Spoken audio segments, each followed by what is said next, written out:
नमस्ते welcome back to my another vlog it's me Lakshmi. I hope हजुर एकदमै सन्चै हुनुहुन्छ भनेर। सो म पनि एकदमै सन्चै छु। आज मौसमले च्यालेन्ज दिएर चाहिँ मैले गुन्द्रुकको झोल खान लागेको छु। सो आफ्टर लङ टाइम चाहिँ म गुन्द्रुकको झोल बनाउँदैछु। एकदम सिम्पल तरिकाले बनाउँछु म। सो मनतातो पानीमा चाहिँ मैले थोरै गुन्द्रुक भिजाएँ अनि त्यसपछि प्यानमा चाहिँ थोरै भटमास भिजेछु। बिना भटमासको त गुन्द्रुक जस्तो नै लाग्दैन मलाई।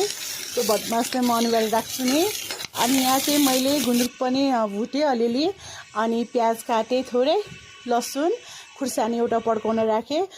प्याज नराख्दा नि हुन्छ तर म चाहिँ राख्छु होइन। अनि यसमा चाहिँ आलु चाहिँ राख्नै पर्ने कि त्यो नराख्यो भने मलाई कस्तो छक्राक्क मन पर्दैन। सो अलिकति ग्रेभी टाइपको मनपर्छ।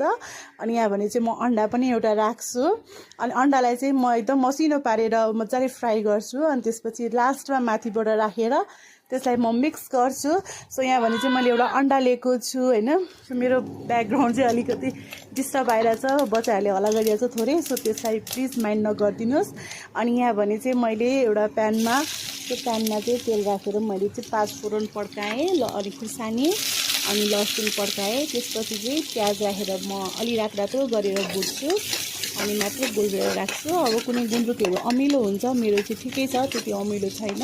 सो त्यही भएर म चाहिँ यहाँ 2टा गोलबेरा राख्छु अनि ठिक्कको धेरै ठुलो पनि होइन। अनि अघि अन्डा त भुटेर राखिसकेँ, मैले निकालिसकेँ। सो अब म गोलबेरा मजाले अलिक पाक्ने गरिकन पकाउँछु। अनि त्यसपछि चाहिँ बल्ल म माथिबाट चाहिँ आलु अघि बोइल गरेको जुन आलु थियो त्यो आलु राख्छु माथिबाट।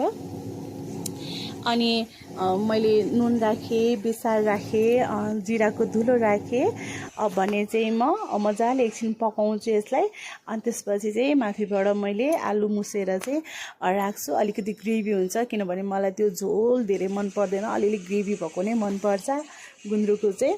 अब झोल गुन्द्रुकको खाने भने नै झोलै हो, तर मलाई चाहिँ ठिकै मनपर्छ, धेरै झोल भएको पनि मन पर्दैन होइन। अनि सो त्यही भएर चाहिँ आलु मैले अलि मिचेर राख्छु ग्रेभी हुन्छ भनेर।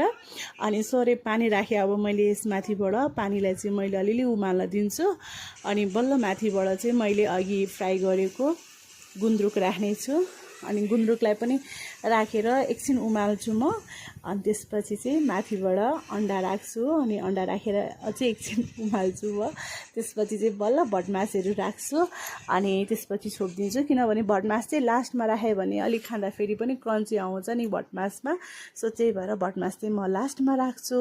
सो मेरो तरिका यसरी नै हो पकाउने। हजुरको कस्तो हो कमेन्ट गर्नुहोस्। अनि yes thank you for watching this video. यसै गरी माया साथ सपोर्ट